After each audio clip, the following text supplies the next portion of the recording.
So we have two separate triangles, two separate pyramids, and on the right-hand side are the drinks, and on the left-hand side are the foods. At the base of each one, you have unmodified foods.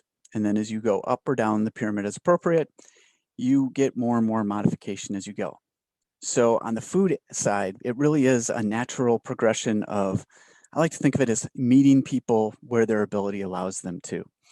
And so if you think about it from the reverse way, if I took one of these marshmallows or a piece of cheese or something like that and I began to chew it, it's easy to chew. And then I first chop it up into soft and bite-sized chunks. And then as I break it down more and more, and it's not quite ready to swallow, but it's almost there, that would be like a minced and moist. It's all mixed in with my saliva. It's chopped up into little bits.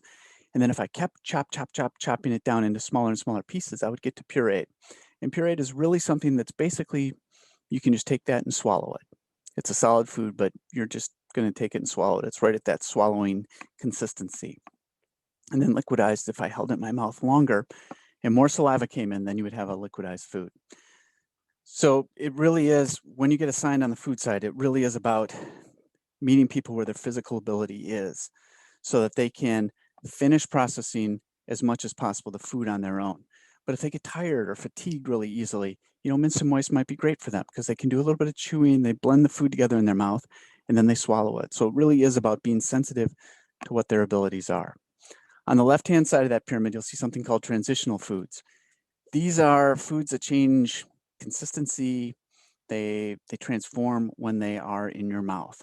So that can be, whether it's a dry thing like a Cheeto or a potato chip, or it could be something like ice cream or ice cubes that melt in your mouth, but they're things that change in your mouth. And it is a separate evaluation. It should be a separate evaluation to see if you can tolerate transitional food. Then we talk about on the drink side, number one, I got bad news for us, and that is that the words nectar and honey didn't translate around the world. So they picked these more intuitive, I'll call it a continuum of thickness, using the words slightly, mildly, moderately, and extremely thick. And having given these presentations for several years now, I'm almost fluent in them, but I still want to call it pudding, and I still want to use honey, and I still want to use nectar. But mildly thick, it turns out, is basically what we used to call nectar. Moderately thick is what we used to call honey, and extremely thick is what we called pudding or spoon thick. This level 1, slightly thick, is a new one.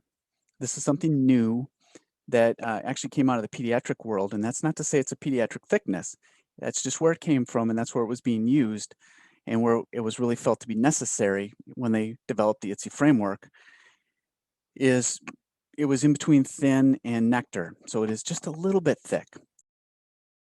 You'll see that these two are combined in the middle, and what that really is meant to do is to show that a extremely thick liquid and a pureed food have the same sort of physical characteristics and how they behave. Same thing with liquidized and moderately thick. There's no implication that if you're on a pureed food, you're on an extremely thick liquid. They're independent determinations, but they're joined across there just to show that physically they are about the same.